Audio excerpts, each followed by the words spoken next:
प्रतिमा जुल्पा स्थलको सेन्टर राबुङ है जुन आमा दायाँ साइडमा गाँदोलाम 24 इन्च हाल 44 इन्च कोले स्पेस भयो मेरो बेला चाहिँ जाउखेउ दिदी बहिनीको मूर्ति प्रतिमा जुल्सी भने उता सेन्टर र चाहिँ मध्यभागमा चाहिँ वाइलुङमा अघि जाउखेउको छिको भाउजू खाकचिलिकको नाइमे हैन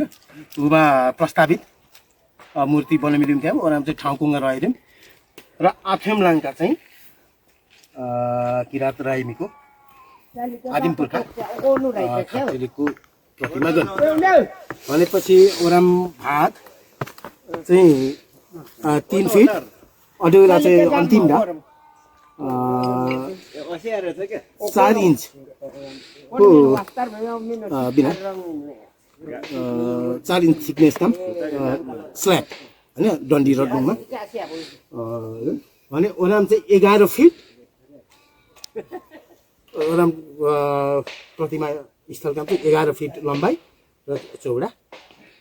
चाहिँ 10 फिट